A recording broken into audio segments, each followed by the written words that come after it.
stretch drive of our program today. You can reach us at 736-0300. Bill Colley with you this morning on Top Story on News Radio 1310. KLIX and News Radio 1310.com 77. Quick warm up. I got up today and I looked at the temperature at about 3:15, and it was still in the 60s, and I realized, yeah, it's going to be a little bit warm outside. So I've got my handy-dandy Hawaiian shirt on today. I bought a couple of Hawaiian shirts on Amazon a few weeks ago. I do not recommend shopping with Amazon. I'm sorry. And then when they wanted me to write a review, I wrote a scathing review. Then they told me it violated the policy and they couldn't publish it. But I ordered them 2 sizes too big, and they came and they were like 2 sizes too small, even though they had the big tags on them. I couldn't send them back because apparently they came from some outfit in Germany, of all places, and the cost of sending them back to Germany for a refund would prohibit the whole idea. So now they've got it. So you'll see some poor fellow walking around town who picked it up at, Salvation Army after I donate them. So I went to another more trusted source and I ordered a shirt 2 sizes too big, and it is 2 sizes too big. So I'm wearing a tent today, but on a hot day it feels really cool. But Jeff Bezos at Amazon, first of all, flaming lefty. So since then I have not done any shopping whatsoever. And I'm just going to go back to doing the normal stuff, either go to a brick and mortar store or go to one of the websites associated with the people I already shop with at brick and mortar. 9:35, you're on the air with Bill Colley. Go ahead.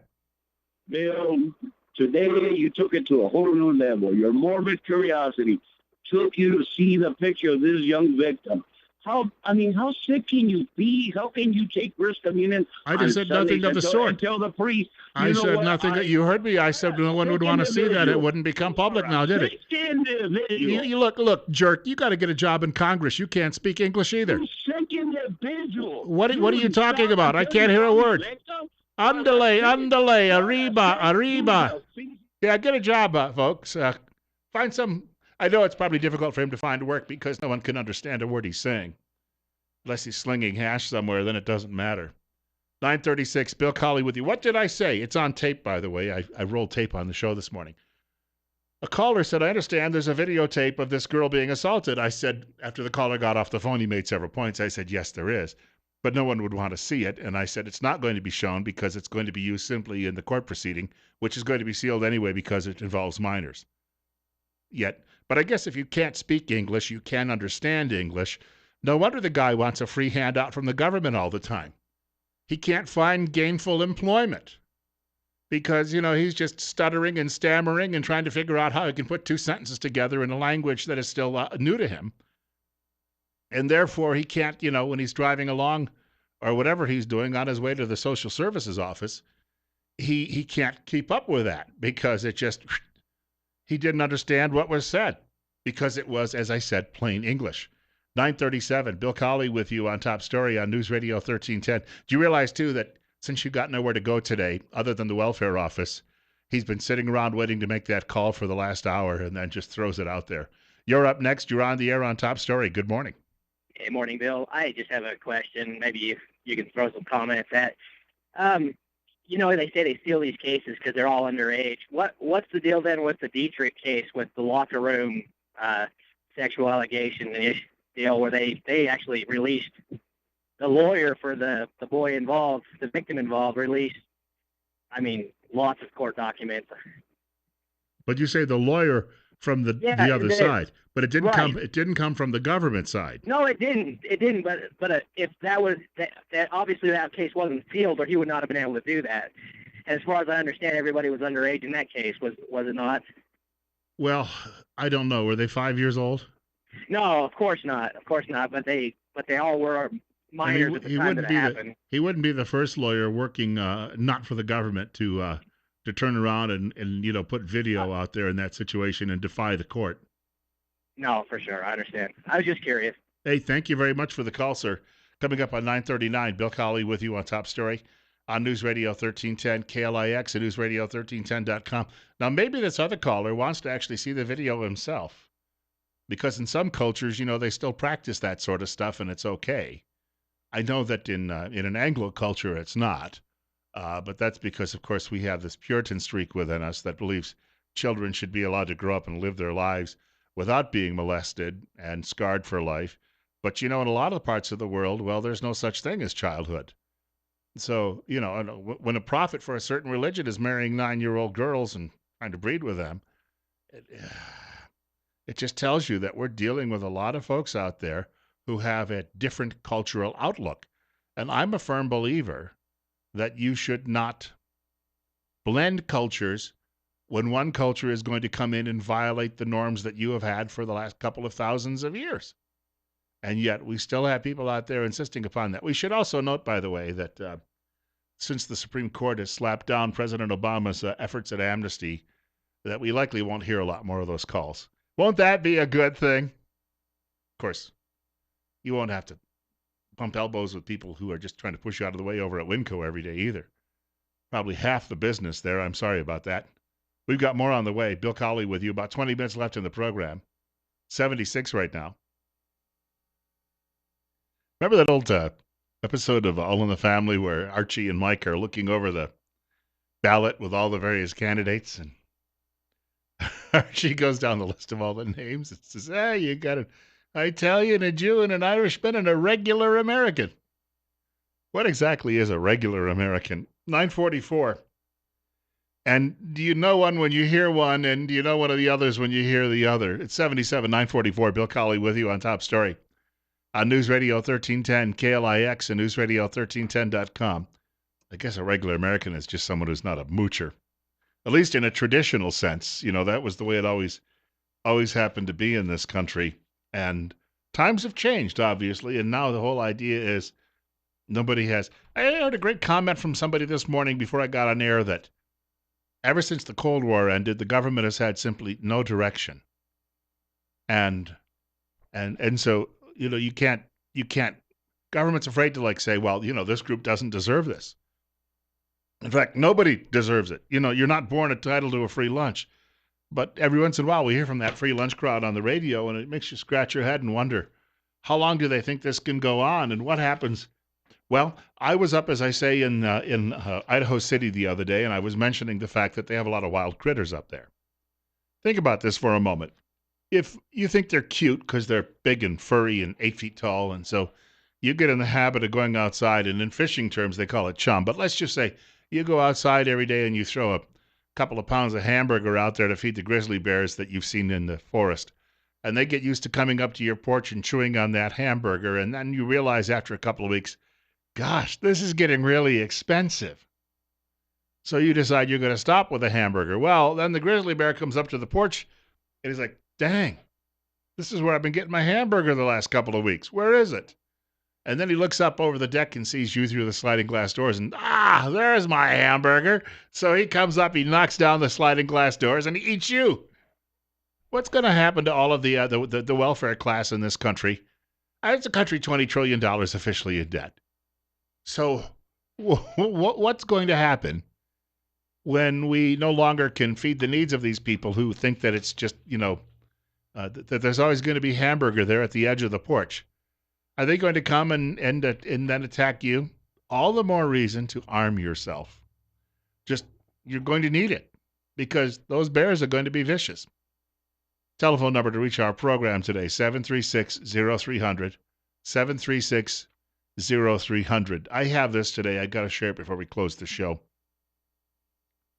Uniformed airmen forcibly removed an Air Force veteran from a military base because he invoked God in a speech for a retirement ceremony, according to the legal group that represents him. Now, this is not from some fly-by-night operation. This is from a publication called The Daily Signal. They escorted Oscar Rodriguez Jr. from the flag-folding ceremony as the 33-year veteran began his remarks at Travis Air Force Base in California. His speech mentions God about 6 times, said Mike Berry, senior counsel and Director of Military Affairs at First Liberty Institute. Contrary to what the commanding officer here has told these people, you can't have religious speech in a retirement ceremony, Berry told the Daily Signal, referring to both Roberson, the man retiring, and Rodriguez, the man who was going to make the remarks. Can you believe that? What do they do at funerals now? Do they just completely... Do you know that Michio Keiko, he's that scientist you see on... he's got to be on every channel. If you've got cable... basically, cable is all about just providing a platform for Michio Keiko to talk about science. A Christian Post has a piece that Keiko has said Dr. Keiko has said that there is a creator of the universe. I want to get to that if we get a chance before we wrap up the program today. But first, back to our telephones. You're up next on News Radio 1310 KLIX and newsradio1310.com. Hi, I just wanted to tell you, you are really kicking it today. I'm loving it. A lot of people around here are feeling the very same thing, and I just wanted to let you know how I personally appreciate you. Well, thank you. I don't get to hear that too often, especially from women. Well, I can't imagine. Okay, I just wanted to tell you I'm loving it. Thank you very much for the telephone call, ma'am. It is 9:48. Bill Colley with you on Top Story on News Radio 1310. Thanks, Mom. newsradio1310.com. And again, that telephone number is 736-0300, 736-0300. And of course, email bill.colley@townsquaremedia.com. That's bill.colley@townsquaremedia.com. Christian Post, which I believe is published, I think ultimately by the Southern Baptist Conference. And I get to read this every day. It is in my email. I signed up for it. I have so many things that now get emailed to me. I don't even recall. I tried to sign up the other day for a website that emails you news about the Northwest because I saw a great story about bison and how the bison returned and became such a huge factor in our way of life in the Western Mountain West. And when I went to sign up for it, though, I had to jump through all of these hoops, so I decided not to. But somewhere along the line, I decided to sign up for Christian Post. Don't remember how, don't remember when. Sounds like a song. And I get this email every day with about 5 or 6 really juicy stories. Usually arrives in my email about 3 o'clock in the afternoon. World-renowned scientist finds proof God created the universe. And this is a quote from Dr. Keiko. I have concluded that we are in a world made by rules created by an intelligence. Now, the scientist said in an article published in the Geophilosophical Association of Anthropological and Cultural Studies, that's a mouthful, I know. According to the writer, he said, believe me, everything that we call chance totally won't make sense anymore. To me, it is clear that we exist in a plan which is governed by rules that were created, shaped by a universal intelligence, and not by chance. Dr. Keiko, who is not known to believe in any particular religion and appears to believe in Spinoza's God, says he can explain this by theoretical particles known as, quote, primitive semi-radius tachyons, unquote, which are capable of unsticking the universe matter or vacuum space between meter particles, leaving everything free from the influences of the surrounding universe. And he says we live in a matrix. I love watching this guy on TV, by the way. He's so good at explaining. He'll take a big, complex issue. This is the reason I think he's on TV so much.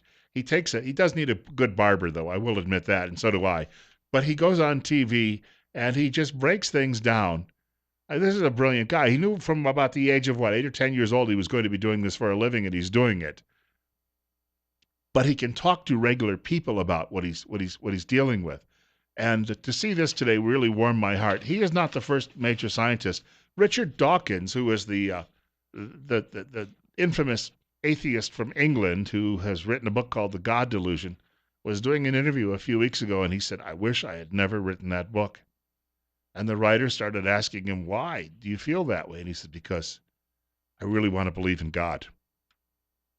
And then the writer said, why? And he said, because everything I've read, and I've read the Bible, I would really like to be able to stand on the promise. And the writer said, then why don't you? And he said, I just quite haven't been convinced yet. But he wants to be. He wants to be convinced of it. And Keiko, who probably for many, many years grew up thinking, well, I'm going to put all of my trust in science.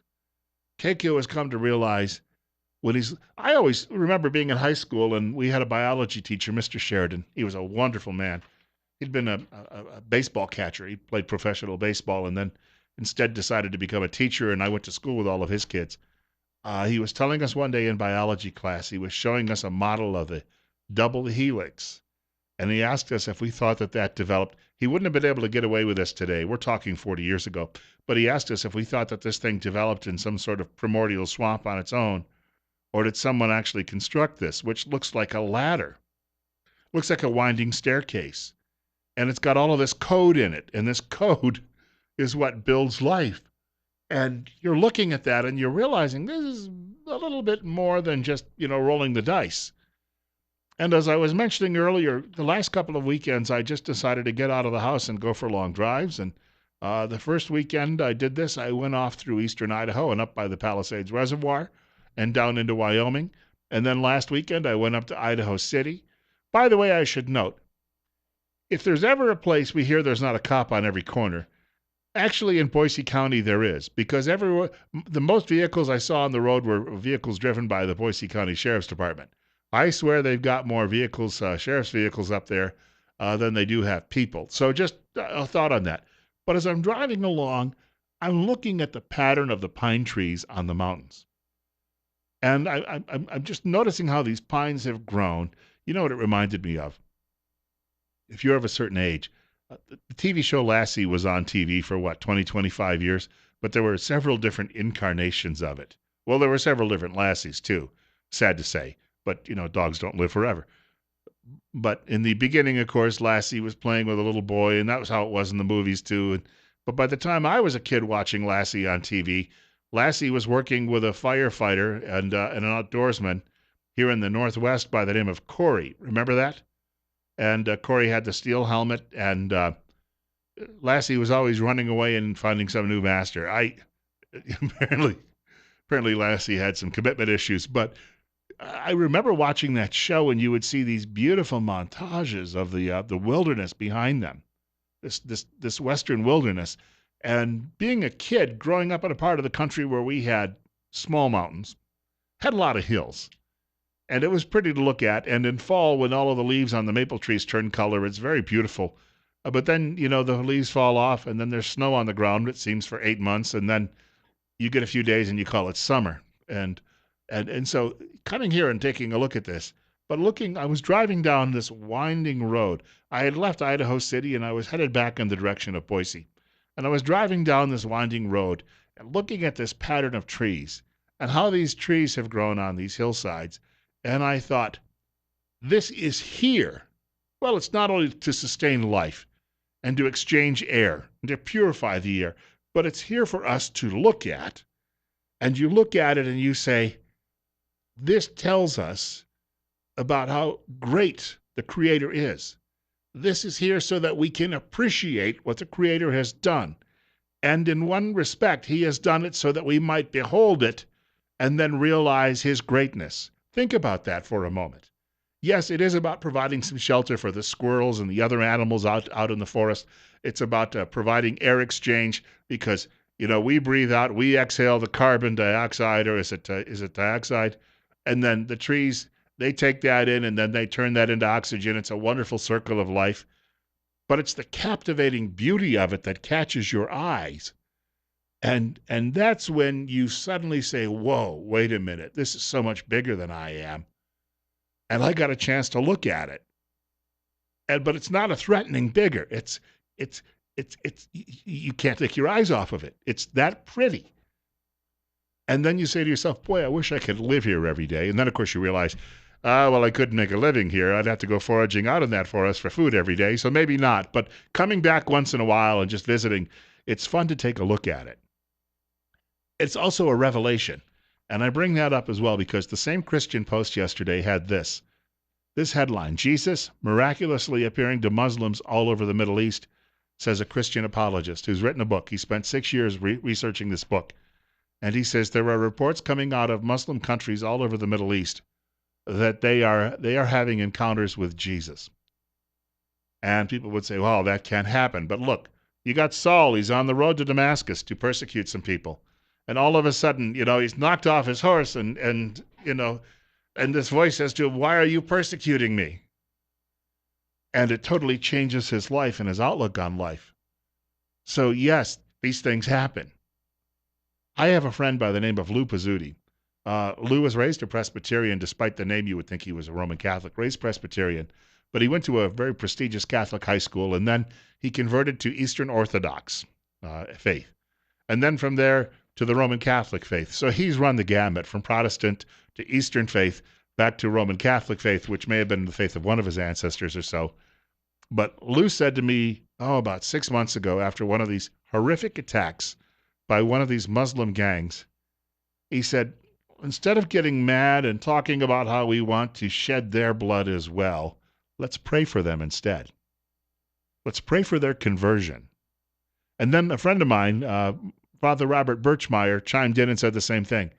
He said, I agree with that. I'd rather pray for their conversion than shed their blood. And if this is true, what this writer is talking about, and people are having these experiences, then the prayers are working. So what we have to do is do more of that.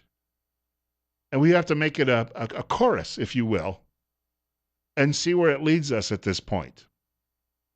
Because the only other option we have with these people right now, we're on a civilizational collision course, and it's going to end up with a lot of mushroom clouds if we don't bring it to an end. So if we have prayers instead for conversion, and that works, it'll be much better off for humanity in the long run, right? God willing, if the creek don't rise, they'll allow me to come back tomorrow morning and do this all over again between 8 and 10 o'clock. Bill Colley with you today on Top Story. Rush Limbaugh is next, following the news at Fox at 10 o'clock.